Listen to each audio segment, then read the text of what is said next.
एक बार की बात है, एक गांव में एक बहुत अमीर जिम्मेदार रहता था जो कि था मेरा मालिक। पर उससे पहले मैं अपनी इंट्रो दे दूं कि मेरा नाम है झुमरू, दिमाग से तेज और जुबान से शांत, पर लोग इसका उल्टा कहते हैं। यूं तो मैं अपने मालिक का बेहद वफादार हूँ, परंतु वफादार होने से कई ज्यादा लालची भी हूँ। आजकल के जमाने में भोलों को पूछता कौन है, तो थोड़ा चतुर है झुमरू। यूं तो मेरे मालिक ने कुछ खास किया नहीं, पर उसके पास एक भैंस है जो कि पूरे गांव में मशहूर है, क्योंकि ये भैंस कोई ऐसी वैसी भैंस नहीं थी। ये एक बार में 50 किलो दूध देती है। 50! मालिक इसी भैंस के कारण ही अमीर बना है और मैं अपने मालिक की इस भैंस का बहुत ध्यान रखता हूँ। पर असली कहानी तब शुरू हुई जब एक बार मालिक को कहीं जाना था, वो भी 1 महीने के लिए। झुमरू! जी मालिक। तुम्हें पता है ना, विदेश में मेरा बेटा रहता है। जी मालिक, वही जिसका नाक टेढ़ा है और बचपन में बिना चड्डी के रहता था। ज्यादा नहीं बोल रहे तुम? माफी मालिक, माफी। पर वैसे उसी बेटे की बात कर रहा था मैं। मुझे 1 महीने के लिए अपने बेटे के पास जाना है। तो मैं भी सामान बांध लूं मालिक? आप मेरे बिना तो कहीं नहीं जाते हैं ना? अरे कुछ भी, तुम नहीं जा रहे हो मेरे साथ। तुम यहीं रहकर मेरी भैंस की और मेरे घर की देखभाल करोगे, और अगर इसे या मेरे घर को कुछ भी हुआ तो मुझसे बुरा कोई नहीं होगा। अरे मालिक, आप फिक्र मत करो। जब तक झुमरू है, आपका घर क्या, भैंस क्या, आप क्या, किसी का बाल भी बांका नहीं हो सकता। शाबाश।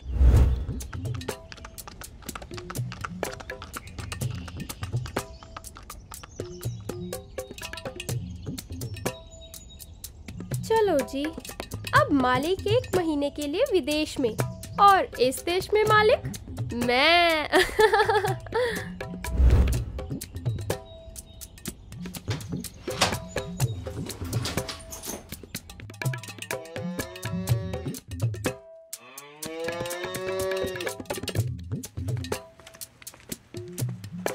अरे भाई, क्या हुआ? भूख लगी है? ओहो, नौकर तो नहीं है कोई। मालिक खुद कुछ करेगा नहीं। तुम आराम करो जब तक नौकर नहीं आ जाता कोई।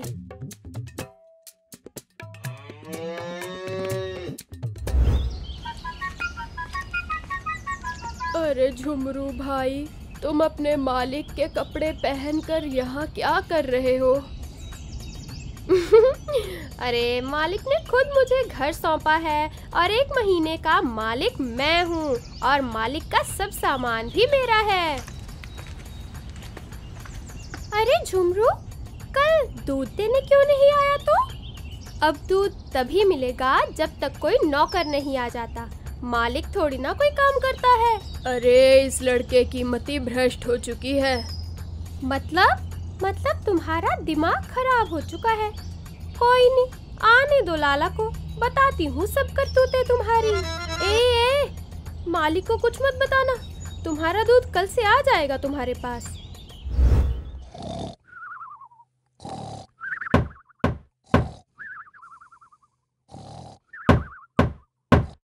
अरे आ गया भाई, दरवाजा तोड़ना है क्या? नमस्ते लाला जी। लाला जी तो है नहीं घर पे। तो आप कौन हैं? अरे हाँ, मैं भूल गया था, मैं ही लाला हूँ। बोलो बोलो, क्या काम है? जी, मेरा नाम पिल्लू है और मैं अभी इस गांव में पहुंचा हूँ। मुझे किराए पे रहने के लिए घर चाहिए। अच्छा, मालिक 1 महीना आएंगे नहीं, क्यों ना 1 महीना इसे कमरा दे दूं, मेरे भी पैसे बनते हो जाएंगे। झुमरू मार दे मौके पे चौका। हाँ तो ठीक है, मेरे पास एक कमरा खाली है, तुम वहाँ रह सकते हो, पर मेरी कुछ शर्तें हैं। जी, मुझे आपकी सारी शर्तें मंजूर हैं। पहले सुन तो लो। पहले तुम सिर्फ 1 महीना ही रह सकते हो, दूसरा तुम्हें किराया पहले देना होगा, और तीसरी मेरी एक भैंस है, उसका ध्यान, दूध, गोबर सब तुम करोगे। ठीक है, मुझे आपकी सारी शर्तें मंजूर हैं। ठीक है, फिर सामान उठा लाओ अंदर।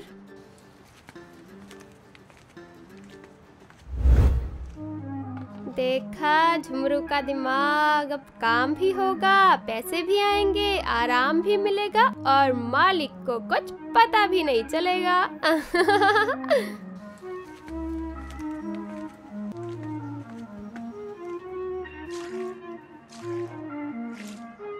अरे ये क्या, एक और बाल्टी लाता हूँ।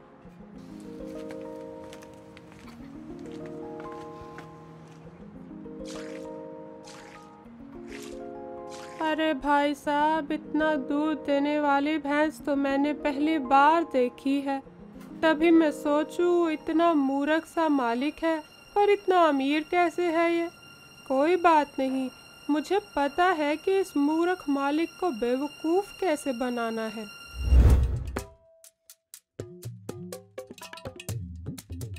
अरे वाह झुमरू वाह, 1 महीना खत्म होने को आया और तूने मालिक का काम भी खुद किया और पूरे गांव में किसी को शिकायत भी नहीं। जो किराया मिला वो अलग। बस कल को ये पिल्लू चला जाएगा और मैं फिर से अपने मालिक का नौकर बन जाऊंगा। खैर कोई बात नहीं, 1 महीना तो ऐश की ना झुमरू तूने।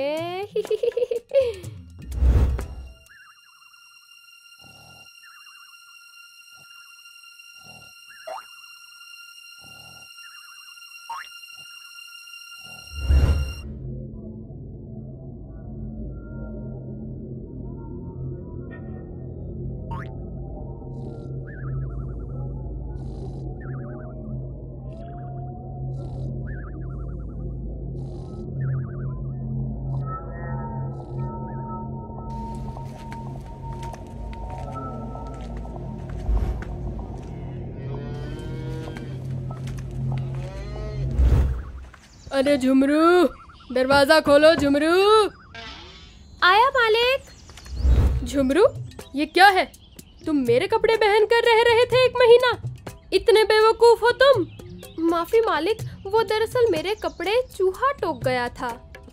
चुप करो। मेरे कपड़े का ये हाल किया, घर पता नहीं क्या किया होगा। और मेरी भैंस कैसी है, ठीक भी है कि नहीं?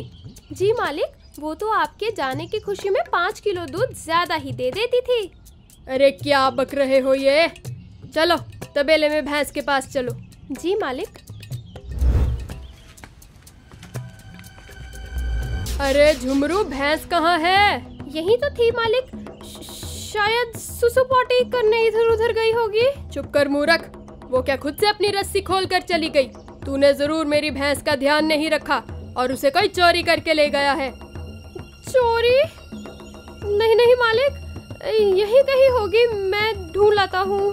हाँ, ढूंढने तो जाएगा, फिर वापस नहीं आएगा। अभी रुक तू, तुझे तो मैं बताता हूँ। मुझे मत मारना मालिक, मैंने कुछ नहीं किया मालिक, वो चोरी पिल्लू ने की है। कौन पिल्लू? मालिक, आपके पीछे से मैंने उसे एक कमरा किराए पे रहने के लिए दिया था, तो वो शायद चोरी कर गया। अब तो मुझे पुलिस के हवाले करना ही पड़ेगा, लालची कहीं के। नहीं नहीं मालिक, मुझे पुलिस के हवाले मत करना, मैं आगे से कभी ऐसा नहीं करूँगा। मालिक, मुझसे गलती हो गई, मैंने लालच में आकर ये सब किया, पर मैं चोर नहीं हूँ मालिक, मुझे माफ कर दीजिए। अच्छा ठीक है, रो मत। नहीं मालिक, मुझे माफ कर दो। अरे चुप करो भाई, कोई चोरी नहीं हुई, भैंस यहीं पे है। पिल्लू आ जाओ। अरे तुम यहाँ कैसे? इसे मैंने ही भेजा था तुम्हारी वफादारी परखने के लिए, जिसमें तुम फेल हो चुके हो। हाँ, मैं इनके दोस्त का बेटा हूँ। इन्होंने मुझे घर की देखरेख और तुम्हारी लापरवाही को समझते हुए ही मुझे तुम्हारे पास भेजा था। मैं कोई चोर नहीं हूँ। पर झुमरू, तुमने मेरे साथ विश्वासघात किया है। नहीं मालिक, मुझसे गलती हो गई, मुझे माफ कर दीजिए, मैं आगे से ऐसा कभी नहीं करूँगा। जी अंकल, झुमरू को अपनी गलती का एहसास है, आपको इसे माफ कर देना चाहिए। ठीक है, पर आगे से अगर कभी भी ऐसा हुआ तो मैं तुम्हें पुलिस के हवाले कर दूंगा। ठीक है मालिक। जाओ अब अपनी भैंस को संभालो। तो क्या सीखते हो दोस्तों? मैं तो बाल बाल बच गया, परंतु अगर तुम में से किसी ने कभी भी किसी के साथ विश्वासघात किया तो कभी नहीं बचोगे। इसलिए ईमानदारी से जीवन बिताओ।